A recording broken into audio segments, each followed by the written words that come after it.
coverage of this morning's flooding continues. We have crews in Mosby and Parkville.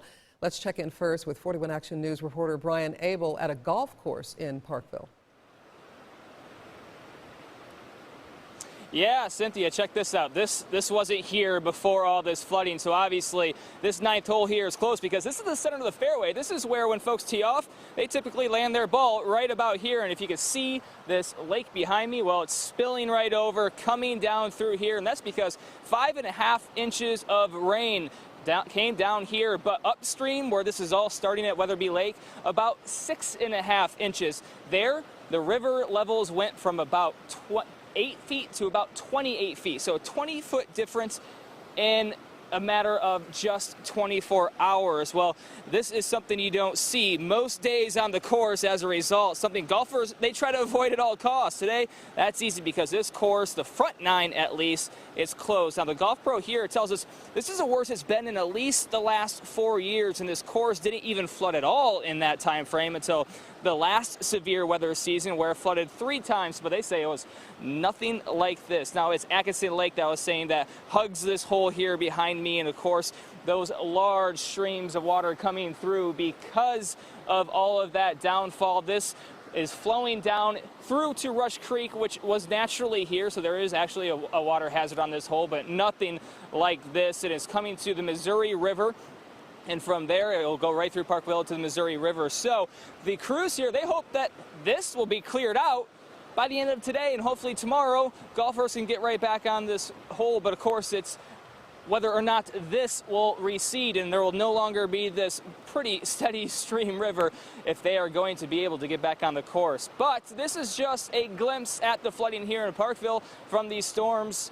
We also have 41 Action News anchor Jane Monreal, who is live in Mosby, where the fishing river is rising again. Jane? Yeah, seems to be calming down here as well, Brian. We're hearing all sorts of critters. The frogs and water moccasins seem to be coming out. I'm standing next to 69 Highway Bridge, which was replaced since last year's floods. Not because of damage, but it was actually just due for a repair. Builders decided to go ahead and rebuild it to stand a foot taller. So right now, the reading of this river sits at 25.2 feet. Emergency crews started early this morning. They're out at 2 o'clock, as a matter of fact, when the water level was at 12 feet. Just 5 hours later, it rose to 24. The roads in town are also flooded, including Pony Express at Mosby Road. We barely made it over one of the bridges there. Clay County emergency crews say one family did decide to evacuate when the fire department went door to door early this morning, but most decided to stay. I really like the people here. I tell you, after the flood last year, you found out who your neighbors are. They're really good people here. And we don't want to, but this here keeps happening. I mean, we need to take a realistic look at it, maybe. Now, I did speak to a man who just moved into the area 4 months ago. He said he likes it here and he will stay. And as you can see by the measuring pole, just close to 25 feet. So it's receding. That's the good news, because as of 20 minutes ago, it sat around 25.5. So it looks like they're going to be okay there.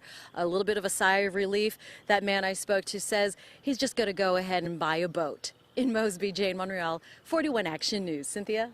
Don't blame him. Thank you, Jane. All right, now here's a look at that flood Jane mentioned. It happened last May. About 18 inches of water damaged homes and buildings. Mosby received $200,000 in federal relief and recovery expenses. That's the biggest payout since the Great Flood of 1993.